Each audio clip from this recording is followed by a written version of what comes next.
Salutations, every pup, and welcome to Chapter 17 of The Boy Who Kept Dying by NinjaPandaScholar. As always, the link to the fic will be in the description below.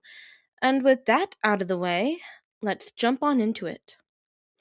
Chapter 17 Don't Mess with Death's Harry. Chapter Summary Conclusion and Epilogue of The Boy Who Kept Dying. Early the next morning, the trio plus Death breakfasted on the leftovers from the night before and sleepily packed all of their things. After the tent and all their supplies, as well as their leftover food, were packed away into Hermione's wonderful beaded bag, Death had the trio gather together. He looked at them all, then waved a hand over their heads. There! Now no one will recognize you when they look at you. They'll think you're someone they've never seen before. Brilliant! Harry exclaimed. I need to know how to do that in the future. Of course. I'll teach you later. It won't work for the goblins, though. They have their own ways of knowing who you are based on magical signatures, but I doubt they'll care since they're neutral in the war. Death explained, vowing silently that the goblins would regret it if they did try anything, regardless. If they make a fuss, just grab onto me and I'll get us all out of there. Not that I'm complaining, Harry began, but aren't you supposed to be a neutral party as well? You haven't been acting very neutral, lately. And I'll act much less neutral once all the Horcruxes are destroyed, Death growled angrily. That abomination has basically declared war on me. He sends countless people to me before their time and has made a mockery of the balance of nature through those Horcruxes of his. That's not to mention his desire to kill my soulmate. Once all the Horcruxes are destroyed, he'll find I'm no longer a neutral party. My hands are only tied as long as that vile magic is anchoring him to this plane. Harry cackled. Yes, cackled, gleefully. I'm so looking forward to that day. After he's destroyed, I then plan to spend the next however long it takes to make sure all documentation and knowledge of how to make a Horcrux is erased from this world. Death continued with an ominous look in his eyes. He took a deep breath and looked back at the group of mortals. Shall we? Death smiled, offering his arm to Harry. We'll just meet you there, at the apparition point outside of Gringotts. Hermione spoke up, remembering Snape's reaction to Death's shifting from the day before. Suit yourself, Death said, as he and Harry disappeared in a dark cloud. They weren't in Diagon Alley for 2 minutes before Harry's head was accosted by a clattering ball of feathers.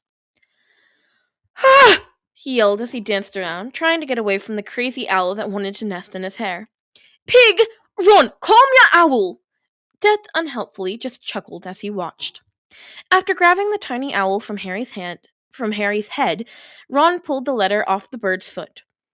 We just left our wards. He's probably been trying to find you to deliver this for a while, Ron said, handing over the letter as he tried to calm the hyper owl in his fist. Is everything okay at the safe house? He asked concernedly, as Harry read it over. Harry laughed and smiled at them. Everything is fine. I have a new godson, Theodore Lupin.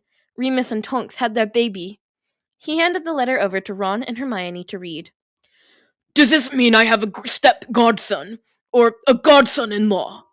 Death inquired with an odd look on his face. I guess it does. Harry smiled as Death's look changed into a large grin. I must figure out how to spoil a child properly. You are not good practice for that, Death said, pulling Harry into a happy hug. Well, at least you know all the good card games to teach him. Shall we get this show on the road? Hermione asked, nervously looking at the bank as she handed Harry's letter back to him. Harry summoned a piece of parchment and a quill out of Hermione's bag and wrote a quick reply to Remus. I'm telling him we'll stop by as soon as we're able, Harry said, attaching the letter to Pig and sending him off again. Well, let's go! We have goblins to terrify. Death paused at the door to the bank. Harry, pull the ring out from your shirt so the goblins can see it. They'll recognize what it means since you'll be with me. It may give you a little more protection. Harry pulled the ring out. You both know you don't need to come with us, he told Ron and Hermione, giving them a serious look. Especially if you're going to scream and run when this gets all scary. If you don't think you can hold it together, you should probably wait out here for us. We're in this together, mate, Ron assured him after a quick glance over to Hermione. All right then, Death said, instantly transforming into his true form. His kind, chocolate-colored eyes resembled a Grimm's, where they were windows to flickering flames. His aura darkened even more to where there were visible shadows surrounding him as his skin took on a deathly pallor. Lastly, his usual jeans and dress shirt attire changed to black robes with tattered edges that moved by themselves like tendrils around him, culminating in a hood covering most of his face, pale, skeletal skin barely showing in the shadow. Merlin, you're terrifying, Ron gasped as Hermione slightly paled and trembled. Harry laughed. Merlin, you're hot, he corrected, planting a kiss on the pale cheek under the hood. I appreciate both, Death answered in a disembodied voice, since his lips didn't move to his words anymore. He turned, and the doors to the bank opened by themselves as the trio followed behind him into the warm lobby. It was early in the morning, so there were very few customers in the bank. Just a witch and wizard who seemed to be a couple. They quickly scurried out a side door as soon as Death entered, forgetting all about their business. The goblins at the desks visibly backed away from their counters, none offering to help. Finally, when Death and the trio reached the center of the large, completely silent lobby, one brave goblin walked toward them, his footsteps eerily echoing. How may we serve you, my Lord Hell? The goblin asked in a shaky voice and with a low bow. I'm Ragnarok, the manager here at Gringotts. I do not believe we have had direct dealings with you before. Translation: Hell is basically the same as this, just Norse, Hermione whispered to Ron and Harry, who nodded to her thankfully. There is an object in the vault of one Bellatrix Restrained that belongs to me, Jet said as he led the brave goblin over to the side of the lobby for more privacy. I request this object to be handed over to me immediately. Ragnarok's gaze flickered over to the trio and came to a surprised rest on Harry's ring.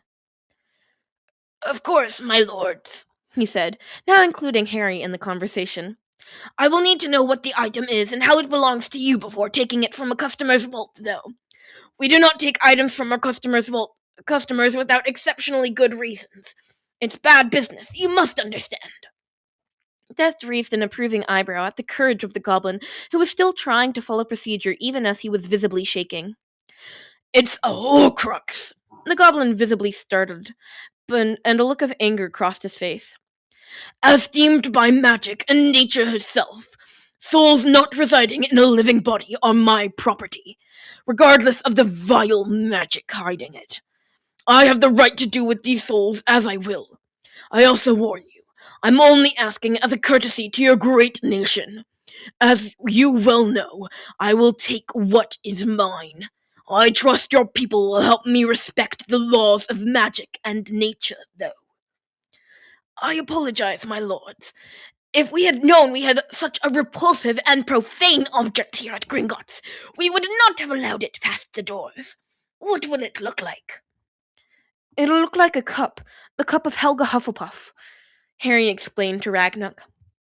Ragnarok called over another goblin, who Harry was surprised to recognize as Griphook, the one who had originally taken him to his vault. He spoke to Griphook in the goblin language for a minute before Griphook hurriedly left towards the vault. He will only be a minute, Ragnarok assured them. As they waited, Harry looked around, noticing that the goblins had closed the bank for them. The doors were shut and locked, and most of the goblin tellers were no longer in the lobby. He had never heard of the bank ever closing before. This had to be a noteworthy occurrence. Griphook returned shortly, carrying a leather bag, carefully not touching the Horcrux. Death took the proffered bag and looked into it. Thank you, most worthy Ragnarok, Death said, recognizing it was what they were looking for. I appreciate and will remember your service to this day.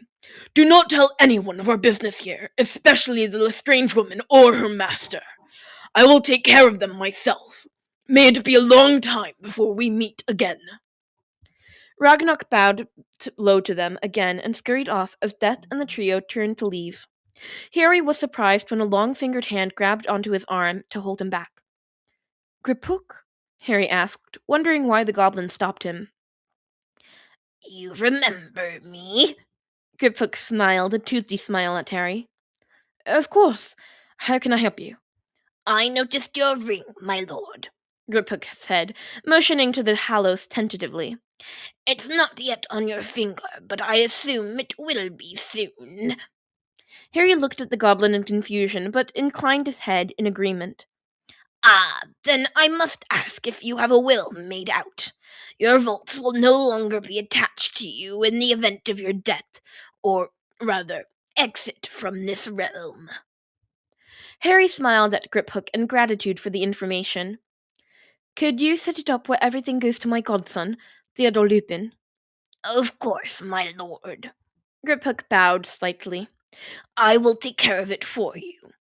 "Thank you, Griphook," Harry said as he joined his friends in leaving the bank. Ron and Hermione regrouped with Harry and Death on the shores of a lake. Hermione had remembered traveling to with her parents the year before. Harry tossed the Horcrux out of the leather bag and enlarged the silver toothpick into Gryffindor's sword again. "Well, no time like the present," he said, as he unceremoniously slammed the sword into the cup, releasing a screaming dark cloud that Death immediately grabbed onto and disappeared with. "That was a little anticlimactic," Ron complained.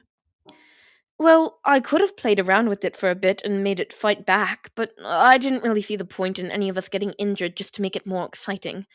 Harry grinned over at his friend. "So, what now?" Hermione asked Harry. "Nagini is always with you know who. I don't think you can get them separated easily." "Maybe Snape's come up with something?" Harry suggested as he pulled out the dog whistle. "I did tell him we'd let him know when the Horcrux was destroyed." "He probably didn't think it would be the next day, though, mate," Ron said with a chuckle.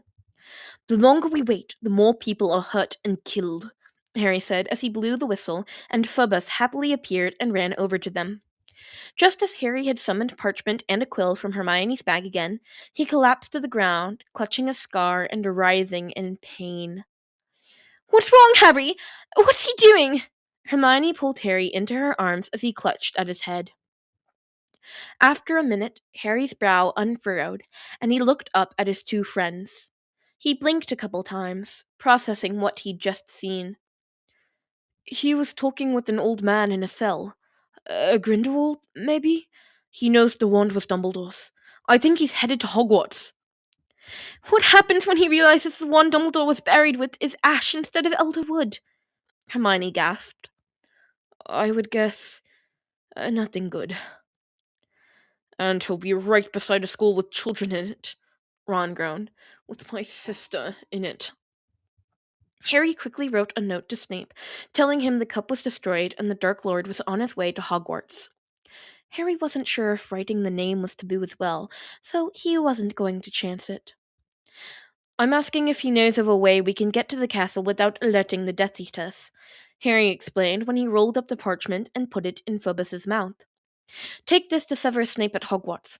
Only deliver it when he's alone, okay? And please wait for a reply." Phobos barked his eerily echoing bark and disappeared into the shadows. The trio impatiently waited for a reply as Harry paced along the shore of the lake. It was only about 30 minutes before Phobos once again appeared with a new roll of parchment in his mouth. Harry unrolled it to read. "Potter, your Grim stared at me from the shadows until I dismissed Flitwick, who was in my office for a meeting. Please instruct him not to do that again. It was quite disconcerting. I was contacted by the Dark Lord right after receiving your letter to meet him at the Shrieking Shack in 2 hours' time, in order to escort him to Dumbledore's tomb. I share your concern that he will be most upset when the wand is not as he expected." You cannot come anywhere near Hogwarts without Death Eaters being alerted. New wards have been constructed specifically to track your magical signature. I implore you to think this through. If you show up here, this war will be brought to a head here and now. Regardless, I believe my time as a Death Eater has come to an end. I must alert the faculty to protect the school and incapacitate the Carrows. Whatever you decide, I believe this is the end of my usefulness as a spy. Notify me if we should be expecting a war or only a very murderous Dark Lord. Preparing for tea with your mother, Severus Snape. Well, isn't he just a ray of sunshine? Ron grumbled. Do we leave him to deal with you know who alone? Hermione said, reading through the letter again. I don't think we can, Harry slowly replied as he took Snape's advice and actually thought it through. This is an opportunity to get old Moldy alone and away from his Death Eaters. He goes nowhere without Nagini, so it's just him and the last Horcrux. When else will we get that chance? And are you really willing to risk a murderous psychopath that close to the school? It may end up being a war whether we're there or not. I, for one, am not willing to risk Ginny anywhere near him. Ron agreed vehemently. Plus, Mum hasn't been informed about company for tea, and it's never polite to show up unannounced. Harry smiled at his friends. You have such a weird relationship with Death. Hermione rolled her eyes. Tell me about it. Death laughed as he appeared behind them in his normal dark cloud, but looking like their old professor again. What did I miss? How accurately can you shift me somewhere? Harry asked as he squeezed Death's hand for comfort. If I'm with you, I can get you anywhere you want to go, Death answered questioningly. If I'm not, I can shift you accurately wherever it isn't heavily warded like Hogwarts.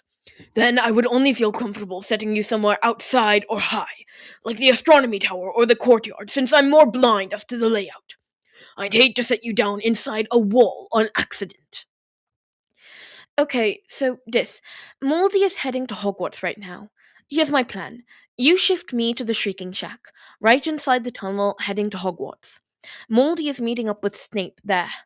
The three of you shift directly inside Hogwarts and help prepare the faculty and students for an invasion, since the Death Eaters will apparently be notified as soon as I appear in Hogsmeade. We're not separating from you, Ron indignantly disagreed. Wait, hear me out, Harry continued with a raised hand. I'm not going after Moldy. I'll only attack the snake. Since the shack isn't inside the wards, I can still operate, remember? So I invisibly sneak up on the snake and stab it with the sword. If I disapparate immediately afterwards to Honeydukes, preferably with Snape as well, we can go through the tunnel to meet up with you all inside the castle's wards. We'll then all be in a fortified position to take on Moldy's army without all his Horcruxes. Hopefully, we could do this quickly enough I'd be gone before Moldy even realizes Nagini's dead. It's not the safest plan, Death interjected. I dislike not being with you. I need you to get Ron and Hermione past the wards into Hogwarts. They can't operate in, Harry explained. And the more people in the shack, the longer it'll take for me to get out again. Splitting up is never a good idea, mate, Ron said, shaking his head. Do you have a better plan? Harry asked with a raise of his eyebrow, really hoping that Ron actually did. When none of them could come up with another plan quickly, Harry flipped over Snape's letter and wrote, Prepare for war. I'll see you in the shack. He gave the note back to Phobos, who obediently returned to the headmaster. The trio planned several ways for Ron and Hermione to help the occupants as soon as they entered the castle and hugged each other, no one admitting this might be the last time they were all together in the living realm. Finally, it was time to go and split up for the first time since the summer. Death pulled Harry into a tight hug. You ready, love? He asked. As ready as I'll ever be. Harry kissed him lovingly. Okay, you two need to prepare yourselves, Death told Ron and Hermione. I'll take you as soon as I send Harry. This will be very unpleasant for you. Ron and Hermione just nodded as Harry disappeared in a dark cloud, and they each felt Death grip one of their arms. Harry knew none of his plans ever went the way they were supposed to. Therefore, he was unsurprised when he looked into the main room of the Shrieking Shack and saw Nagini encased in a protective bubble. He was sure the sword could pierce the bubble, being infused with basilisk venom, but it would also take away some of the element of surprise. My lord, welcome back to Hogwarts, Snape was saying as Harry crept around the two of them, pulling invisibility from his ring of hallows. Voldemort's head snapped up, looking around the room. The boy is here! The wards have been activated! He told Snape with an almost gleeful sneer. I assume the others are on the way, Snape asked with a small smile in return. Voldemort forcefully grabbed Snape's left arm and touched the dark mark, eliciting a wince from Snape. They are now, he replied in a hissed tone. Harry had reached Nagini by this point. It was only the matter of one strike of the sword to break the protective bubble, and one more strike to sever Nagini's head. It was one strike too many, though, since the bubble breaking alerted Voldemort to his presence. As Nagini's head left her body, Harry sighed when a green light slammed into him, following a screamed, Abracadabra! from Voldemort. Death shifted Ron and Hermione to directly in front of Professor McGonagall in the Hogwarts castle. As they both recovered from their death-induced panic attack, McGonagall looked the three over. Professor Osiris, how did you get all here? How did you all get here? No time, he said, helping Hermione up from the ground. Are you all ready for the attack? How can we help? We've sealed all the younger students in the dorms. You can join the others in front of the castle to strengthen the wards. McGonagall nodded to them before she hurried to the front of the castle herself. Death closed his eyes and then raised his hands slowly until they reached over his head. There, that should do it, he nodded, opening his eyes again. Do what? Hermione asked, still catching her breath. I raised soul wards around the dormitories. Nothing living will be able to enter or exit until I lower them, Death explained. The only way the abomination could get around them are in Fairy, and he would find that the dead will not serve him if I'm around. Brilliant, Hermione responded with an interested look in her eyes, wanting to know more about the wards. We should get moving now if you are recovered. Death motioned to where McGonagall had run off a moment before. They hurried after her until Ron was bowled over by a familiar redhead. Ginny!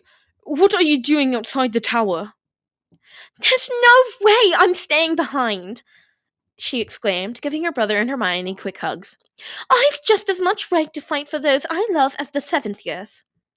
Mom will kill you if the Death Eaters don't, Ron warned her, knowing he wouldn't be able to stop her, though. All three of them turned around as Death let out a heart-wrenching, soft sob behind them. He gave a sad look to Ron and Hermione before he disappeared. No! Oh, no! Hermione gasped, understanding why he had left them. They all took off running through the castle. What happened? Ginny asked, following them. Neither answered as they ran toward the front entrance to the castle. It seemed to take forever before they reached the doors and pushed out to join the crowd of seventh-year students, faculty, and order members who were standing behind the wards, ready to protect the castle and the younger children. No! Hermione shrieked again and ran forward, thankfully being caught by Neville Longbottom before she could run outside the wards. Approaching the castle was Voldemort, flanked by an army of Death Eaters, giants, and werewolves, outnumbering the small army in front of the castle by almost 5-1. Snape was reluctantly walking to the right of Voldemort, beside the levitating dead body of one Harry Potter. Death sighed as he sat beside Harry on their bench in King's Cross Station. That wasn't the plan, he said, putting an arm around his love. The last Horcrux is gone, though, Harry said as he leaned his head onto Death's shoulder. It's just Voldemort left. I'm so sorry for your pain, Death said. Though it was commonly believed the killing curse caused no pain when the body died, it was untrue. But it was only Harry Potter who would ever be able to correct that misconception. I'm so tired. Harry said, pulling the necklace from around his neck and holding the bonding ring of Hallows in his hand. I've died 6 times now. 5 more times than anyone should ever die. I feel the death in my soul. I know, love. Death said, kissing Harry's temple. I can't do it again, he said softly. I don't know if I can leave the ones I love to handle Voldemort on their own, though. They deserve a life before their afterlife. Death took the ring from Harry and slid it off the chain. He stood and then knelt down before his soulmate. War has been declared on the very balance of nature, Harry. Death began, looking deep into his soulmate's eyes. Death is no longer a neutral party in this war, as I've said before. Now that the last Horcrux is gone, I have no intention to leave the living to handle my problem on their own. Will you stand beside me, Harry James Potter, soulmate of death and master of the Hallows? Would you bond with me for eternity? Would you lead the armies of hell into battle to protect the living? Harry looked from the ring to Death, and a relieved smile lit up his face. Hell yes, he said, as he held out his left hand for Death to slide the ring onto his finger. As soon as the ring was on his hand, Harry had the strangest feeling. He felt his body merging once more with his soul, but then he felt them both change. It wasn't an unpleasant feeling, but it felt of permanence, of eternity, of strength and power. Harry gasped as Death smiled and pulled him into an embrace. We should return, Harry finally said, stopping Death, who had started kissing a trail down his neck. They need us back at the school. Death snorted. We're in the reading room, my beloved. We can stay as long as we want and return to whenever we want, he said with a mischievous grin. Death waved his hand, and a large, four-poster bed appeared right in the middle of the station. Care to make this marriage extremely official before we return? Harry wrapped his arms and legs around Death, who carried him to the bed, where they both collapsed in laughter and kisses. Voldemort and the army of Death Eaters marched towards the group in front of the castle, with Voldemort waving his wand and dismantling wards as they progressed, almost not even being slowed down at all. As they got closer and closer, a thin, disheveled form pushed his way to the front of the castle, defenders from where he had been standing in the back. One Argus Filch stood sternly before the castle and stared at the oncoming Death Eaters. He quickly pulled a silver knife from his belt and made cuts on both his palms before raising them in front of him and closing his eyes while chanting in Latin. A powerful blood ward sprang from the caretaker's hands, enveloping the castle and keeping out any who wished to harm the castle or its occupants. I am caretaker of this castle and these people. I refuse you entrance. Filch ended his chant as the ward snapped into place, integrating itself into the castle's main wards. Voldemort stopped when the ward refused to budge to his magic and sneered at the dark magic coming from the caretaker in confusion. The ward wouldn't hold for long, but it did temporarily stop the oncoming Death Eaters, and Filch smirked back at the confused dark army in front of him that were stopped in their tracks by dark magic cast from the light army. Voldemort glowered from just outside the blood ward and cast a sonorous charm on himself. Your savior is dead. These wards are temporary and will eventually fall to my magic. I will be merciful if you surrender to me. If you do not, I will kill you without regards to blood status or age. No one moved from their places in front of the castle. However, several Death Eaters gasped when Severus Snape strode from beside Voldemort, through the Blood Ward, which recognized his allegiance, to stand next to McGonagall and the weeping Hermione Granger still being held in Neville's arms. Traitor! Voldemort angrily sneered. No matter, you will die like the rest. So I will take great pleasure in seeing you die a slow and painful death, begging for mercy. Both armies gasped and started muttering amongst themselves when, suddenly, the body of the boy who lived disappeared in a dark cloud. Everyone turned and looked questioningly at Ron Weasley, who had been crying a moment before, but now started laughing uncontrollably, and it was quickly joined by a relieved Hermione Granger. To everyone's surprise and confusion, Severus Snape also snorted and tried to stifle a little chuckle. The three of them had finally realized that the boy who kept dying wasn't finished with them all yet. Both armies looked on at the three as if they had finally lost their minds. I demand to know what's happening! Voldemort screamed out in frustration. Oh, they all remembered that I have a strange relationship with death. He just likes me a little too much, Harry Potter said calmly as he appeared in a dark cloud in front of Hogwarts' small army. Those on both sides of the ward line gasped. Right, love? Harry asked as Death appeared in his black, tattered robes, fiery eyes, and pale skin beside him. Of course, my dear, Death agreed in his booming, disembodied voice.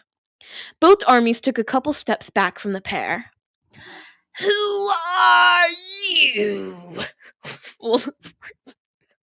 Voldemort questioned Death, horror creeping into his red eyes. I'm of no consequence at this time, though I imagine I will be very soon. You should worry more about the commander of my armies, Death said, motioning to Harry. Oh, yes, Harry said, with a smile as if he had forgotten something. Why don't you all join us? He yelled out to seemingly no one in particular. Suddenly, behind the Blood Ward and surrounding the small army of the light, appeared all the creatures of the dark. Several packs of Grimms snarled from behind Phoebus and his brother Deimos. A herd of Thestrals galloped to the castle from the forest. Flocks of ravens, vultures, and owls flew overhead, circling with the birds were hundreds of Dementors, who were desperately hoping to get back in their master's good side. Two phoenixes perched on either side of the castle entryway, one of which was Fox. Numerous imps, a pack of nightmares, a group of sharp-toothed and clawed spirits of death called Kirs, and one large, angry Cerberus stood protectively over Hagrid. I have some demons waiting in the wings too if I need them. Do I need them? Harry asked Voldemort's army. Immediately, well over half of the army of the dark either disapparated or started running away. The rest looked like they were ready to leave at a moment's notice. The army of the light were all having a collective panic attack surrounded by Hell's army, but the two phoenixes were singing calming and protective magic over the group of mortals to keep them from completely losing it. Who are you? Voldemort asked this time of Harry, looking at him as if he had never seen the boy before. I'm Harry Potter. Harry smiled at him, with a twinkle in his eye worthy of Dumbledore. The bonded soulmate of death. I have defeated death! Voldemort laughed in a not extremely sane manner. You mean your Horcruxes? Harry asked incredulously. They're all gone and only serve to directly declare war on Death himself. He was neutral before then, by the way. Not a smart move, mate. You can try to surrender if you want. The Grimms might be hard to convince to leave you alone, though. They're a little overprotective of me. I think the Dementors actually called dibs, though, since you got them in trouble with their master. Voldemort growled in frustration and anger. He cast towards the bane of his existence, Harry Potter. The curse broke the Blood Wars, but fizzled, having spent its power on destroying the wards. That's not a smart idea, Harry unconcernedly warned against the insane Dark Lord. Gracia! Voldemort screamed, causing the curse to streak towards Harry. Harry raised his hand with the Ring of the Hallows and batted away the curse as one would a fly. The curse careened back towards the Death Eaters, striking Bellatrix Lestrange squarely in the chest. The woman fell screaming to the ground. Wow, that was some impressive aim, The disembodied voice beside Harry chuckled. Actually, that was a lucky accident. Harry grinned. I wasn't particularly aiming. Pretty sweet, though. Curse Voldemort screamed again, ignoring the two chatting calmly in front of him, as the curse shot toward Severus Snape this time. This time, Death reached out and the curse dispelled into a dark, cloud-like shield in front of Snape. He might not be my favorite person, but you are not allowed to torture him, Death warned. I promised Lily first crack at him. What? Snape snarled indignantly. Death shrugged. You're still a git. Harry crossed his arms and stood firm in front of the Dark Lord. Last chance, Tom. Azkaban isn't that bad without the Dementors. Though, if you're there, I may consider sending them back, Harry said contemplatively. So, still, it's your decision. Take your chances with the Ministry or with Death's armies. The Dark Lord growled and shouted, Abracadabra! Once more, for the fourth time in his short life, at Harry Potter. This time, Harry stood his ground and raised the hand with the bonding ring on it as if to catch the jet of green light instead of deflecting it. The light impacted with his hand where it ricocheted directly back to its caster, hitting Voldemort squarely in the chest as he collapsed to the ground. Harry shook his head and glanced over to Death. I just told him I was bonded to Death, and he shot a killing curse at me. How does that make any sense at all? I really did try. You gave him more of a chance than he deserved, Death assured him. Death then put a hand on Harry's shoulder before he disappeared to take the last piece of Voldemort's soul to the underworld. He had a nice little cell set aside for all the pieces of the abomination's soul. He was very much looking forward to eternity with the monster in his realm. You have 5 seconds before I turn the armies of hell loose on you, Harry yelled to the remaining Death Eaters. 1, 2... By the time Harry made it to 5, Death's armies were only able to get the Lestranges, Fenrir Greyback, and a couple of giants. The rest of Voldemort's army disbanded, fleeing for their lives. As the army returned to the underworld and the mortal protectors of Hogwarts started celebrating a victory with no losses on their side, Hermione and Ron grabbed their friend in a long hug. I guess we should ask again now, Hermione said hesitantly. Are you alive? No, I'm not, Hermione, Harry said with a smile, knowing nothing was going to be quite the same again. But I'm much better and happier than before. My soul feels healed and alive once more, even if I'm not. Will we still get to see you some? Ron asked, holding onto Harry's arm like he was trying to keep him from leaving them. Of course, Harry laughed. You can ask Dis, but I'm not that easy to get rid of. I've never let death stop me before, and I'm not planning on letting it now. Oi! Fluffy! Severus! Leave him alone! Harry yelled as he ran over to rescue Hagrid, who was on the ground and being licked by the 3 large heads of a Cerberus and nuzzled by a Grim. Thankfully, the half-giant seemed to be taking it in stride and not freaking out. Harry! Death called as he appeared again and walked over to where his love was trying to pull a several 100-pound Cerberus off Hagrid and being massively unsuccessful.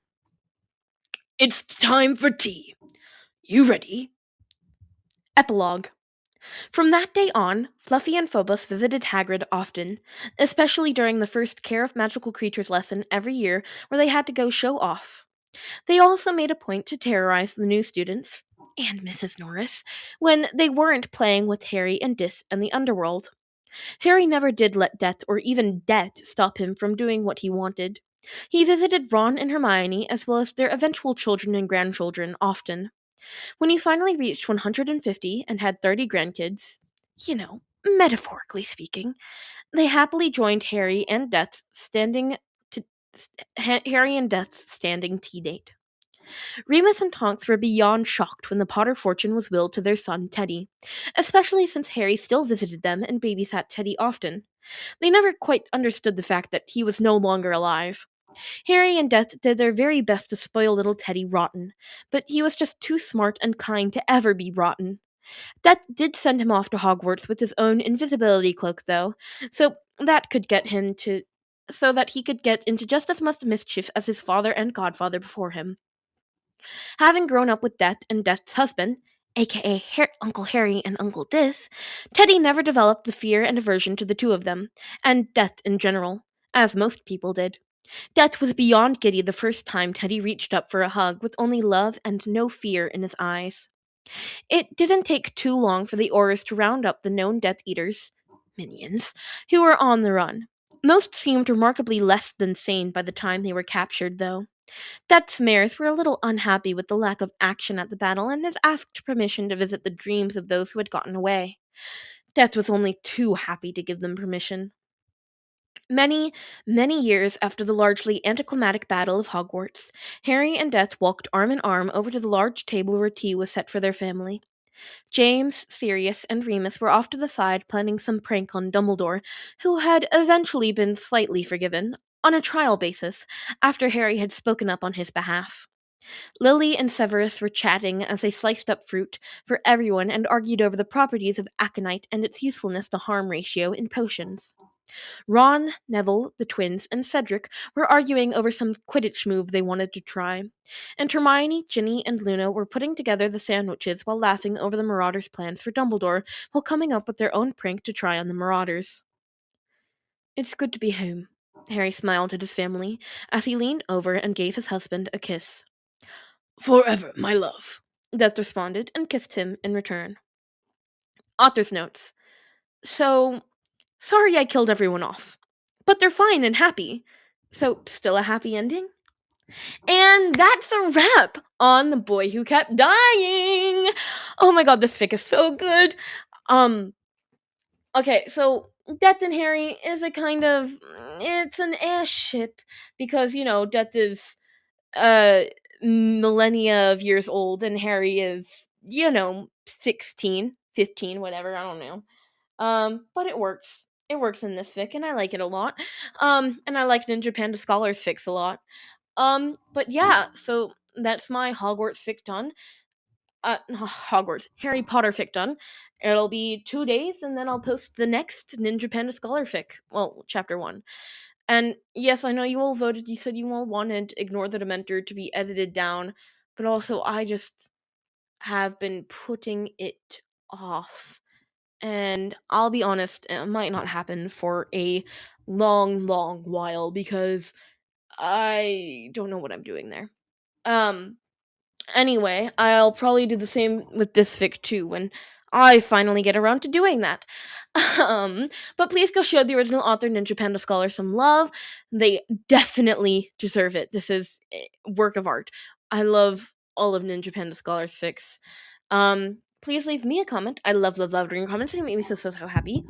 Um, please leave me specifically hate comments and I'll shout you out in chapter 1 of the next Harry Potter fic. That being said, shout outs to Haley O'Day, S2V, and Neo Riffs. Thank you for your hate comments. I hope you all enjoyed this story, and I will see you all in the next one. Bye bye, pups!